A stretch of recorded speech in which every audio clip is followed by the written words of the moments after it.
Hai Sobat Freaks, selamat datang kembali di channel Strawberry Freak. Gimana? Mudah kan ngikutin tahapan-tahapannya? Nggak bingung kan? Kemarin kan saya udah janji nih mau bahas mengenai kegunaan unsur hara. Nah kali ini biar nggak kelamaan, jadi saya mulai mau bahas ya. Untuk mengingat lagi sekilas yang kemarin saya sebutin tentang unsur hara. Jadi unsur hara itu ada 16 semuanya. Yang 3 ada di alam, ada di udara, itu ibaratnya banyak banget jumlahnya. Ada hidrogen, oksigen, dan karbon. Fungsinya itu adalah untuk fotosintesa, menghasilkan glukosa. Jadi ketika hidrogen dan oksigen dan karbon itu diolah oleh enzim di klorofil, itu menghasilkan glukosa. Glukosa itu adalah energi untuk si tanaman, dan juga ditambah dengan enzim akan menghasilkan rasa manis di buah. Jadi kalau teman-teman pengen buahnya manis, proses fotosintesanya itu harus sempurna, harus banyak proses fotosintesa yang sempurna.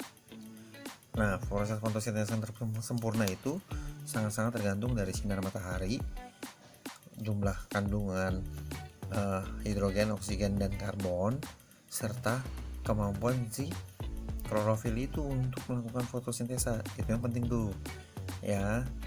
Nah, untuk melakukan fotosintesa sempurna, tanaman butuh unsur hara lainnya untuk membantu, yaitu yang 13 ini. 13 sisanya nih. Nah, 13 sisa itu kebagi lagi atas beberapa segmen. Yang pertama adalah makro primer, kedua makro sekunder, yang ketiga adalah mikro. Apa aja sih yang masuk di makro primer? Makro primer tuh yang jumlahnya paling banyak nih unsur di tanamannya, yaitu nitrogen, fosfor, dan kalium. Nah, itu kenapa pupuk-pupuk yang dipakai itu rata-rata adalah pupuk NPK, karena kandungan yang dipentingkan itu adalah 3 unsur tersebut: nitrogen, fosfor, dan kalium. Selanjutnya yang masuk di dalam makro sekunder itu adalah kalsium, magnesium, dan sulfur belerang. Itu yang masuk di kategori makro sekunder. Selanjutnya ada klorin atau klor, ada besi, ada mangan, tembaga atau kuprum, ada boron, ada molybdenum, dan ada seng. Fungsi-fungsinya apa aja? Yuk kita mulai bahas ya. Yang pertama, nitrogen. Nitrogen itu merangsang pertumbuhan secara keseluruhan fungsinya.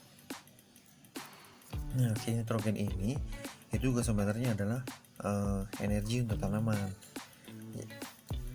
Ini sangat-sangat berperan pada tanaman untuk pertumbuhan, merangsang pertumbuhan secara keseluruhan, baik itu batangnya, cabangnya, kemudian daun muda, kemudian tunas samping. Ini perannya banyak banget nitrogen. Nah, nitrogen juga penting untuk pembentukan hijau daun atau klorofil ya, makanya nitrogen itu perlu banyak di tanaman.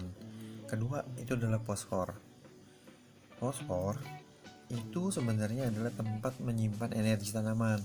Nah, ini berhubungan sangat sama si nitrogen. Kegunaan fosfor itu adalah merangsang pertumbuhan akar. Ini khususnya untuk benih dan tanaman muda tuh paling butuh banget fosfor tinggi. Makanya pupuk-pupuk untuk tanaman yang masih baru itu biasanya P-nya tinggi untuk tanaman yang masih muda ya. Itu. Nah, si fosfor ini juga punya kegunaan adalah mempercepat pembungaan dan perbanyakan biji. Tapi ingat ya, mempercepat pembungaan itu bukan berarti tanaman yang belum siap itu yang belum siap tapi dipercepat untuk jadi berbunga. Enggak seperti itu. Tapi tanaman yang udah siap berbunga cuman telat berbunga, nah itu dibantulah dengan fosfor. Oke, itu yang di fosfor ya. Selain untuk akar, juga untuk percepat pembungaan dan perbanyakan biji. Nah, selanjutnya nih kalium, paling penting nih. Kalium itu fungsinya adalah sebagai pengatur pergerakan air dalam tanaman. Jadi unsur-unsur yang kalian masukkan ke dalam tanaman itu kan dibawa sama air. Nah, itu yang ngatur adalah si kalium. Nah, kalium juga punya fungsi itu memperkuat tanaman. Terus juga agar bunga tidak rontok, tidak gugur, itu juga kasihnya kalium. Agar tanaman daunnya tidak mengkerut juga dikasihnya kalium ya teman-teman. Ini sangat penting fungsi kalium. Selanjutnya kita masuk di makro sekunder, yaitu kalsium. Pertama nih, kalsium. Di makro sekunder itu ada kalsium. Itu sebenarnya urutan nomor 4 ya. Jadi kalsium itu punya fungsi untuk merangsang bulu-bulu akar, pembentukan bulu-bulu akar, mengeraskan batang tanaman, terus juga pembentukan biji. Nah, kemudian paling penting nih, kalsium itu punya peranan, dia menetralisasi senyawa atau suasana yang tidak bagus di media. Jadi kalau misalnya ada endapan unsur yang tidak disukai sama tanaman, bisa dinetralisir sama si kalsium. Itu pentingnya kalsium ya. Urutan nomor 5 itu magnesium. Magnesium itu punya peranan adalah untuk membawa fosfat dari media ke dalam tanaman. Jadi penting banget nih. Nah, sedangkan fosfat itu kan kita butuhkan untuk banyak hal tuh tadi. Untuk merangsang pertumbuhan akar, juga untuk perbanyakan biji, mempercepat pembungaan. Nah, makanya itu butuh magnesium juga untuk membawa si fosfat. Tapi magnesium itu bertentangan sama kalium. Jadi pemberian magnesium harus benar diatur, jangan sampai mengganggu si kalium ya teman-teman. Ingat ya, beda antara kalium dengan kalsium. Selanjutnya, belerang atau sulfur itu punya fungsi pembentukan bintil-bintil akar. Nah, ini juga berfungsi untuk membentuk asam amino di tanaman. Nah, unsur ini juga si sulfur atau belerang ini itu punya penting untuk pertumbuhan anakan atau tunas samping. Ini penting nih si sulfur ya. Selanjutnya ada klor atau klorin.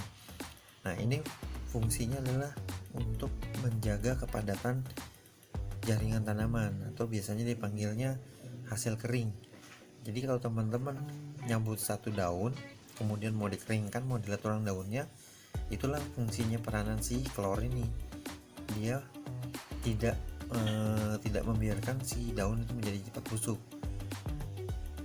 Ini ya teman-teman. Selanjutnya adalah besi, Fe. Nah, di besi ini paling penting untuk hijau daun, pembentukan hijau daun. Jadi kalau teman-teman lihat teman-teman itu kuning daunnya, kemungkinan besar itu kurang zat besinya itu. Nah, si zat besi ini juga penting untuk tanaman yang ditanam di media berkapur. Jadi kalau tanah kalian banyak mengandung kapur, sangat penting untuk menambahkan zat besi. Itu di nomor 8. Nomor 9 itu mangan bukan makan Jawa ya, yang artinya makan, tapi ini mangan, unsur kimia. Nah, ini pentingnya adalah untuk pembentukan enzim dalam tanaman. Kemudian ada tembaga atau kuprum. Kalau kuprum masih berhubungan dengan zat hijau daun sih, belum yang jauh-jauh dari zat hijau daun. Juga termasuk berpengaruh terhadap pembentukan enzim. Selanjutnya itu boron. Boron di nomor 11, padahal ini sebenarnya penting banget. Boron itu fungsi mengangkut karbohidrat ke dalam tubuh tanaman dan menghisap unsur kalsium. Jadi kalau teman-teman memberikan kalsium, pengen diserap sama tanaman, jadi teman-teman harus memberikan unsur boron juga. Nah, boron itu sangat penting untuk pertumbuhan akar. Terus juga dia itu membantu menghasilkan serbuk sari. Jadi kalau teman-teman punya tanaman yang gagal buah mulu, bunganya ada tapi gagal berbuah, nah kemungkinan besar coba dibantu pakai boron, karena boron akan menghasilkan serbuk sari yang banyak, membantu tanaman menghasilkan banyak serbuk sari, yang dimana memungkinkan untuk terjadi penyerbukan. Itu. Selanjutnya itu molybdenum. Molybdenum sih belum terlalu banyak yang tahu nih fungsinya, tapi masih berhubungan sama zat hijau daun sih sama enzim. Nah, tapi kelebihan si molybdenum itu adalah mengikat nitrogen dari udara bebas. Jadi ketika kalau teman-teman berikan molybdenum, ketika tanaman kekurangan nitrogen, dia bisa ngambil dari udara. Itu berkat bantuan molybdenum. Yang terakhir itu seng. Seng itu seng itu punya peranan membantu membantu pertumbuhan tanaman, termasuk juga dengan zat hijau daun ini sih. Dan seng juga berpengaruh terhadap pembentukan hormon tumbuh tanaman. Itulah pentingnya seng. Nah, itu adalah kegunaan-kegunaan dari unsur-unsur tanaman, unsur-unsur hara yang berpengaruh terhadap tanaman. Jadi ketika teman-teman mau memilih pupuk A, B, C, D, E, ingat peranan dari setiap fungsi unsur-unsur ini. Yang paling penting itu patokan utamanya adalah N, P, dan K. Tapi jangan lupakan juga si makro sekundernya dan mikro, itu semua penting. Saya selalu sebisarkan itu adalah dua inian yang saya pakai. Tapi dalam dua ini itu sebenarnya ada banyak kandungannya nih teman-teman.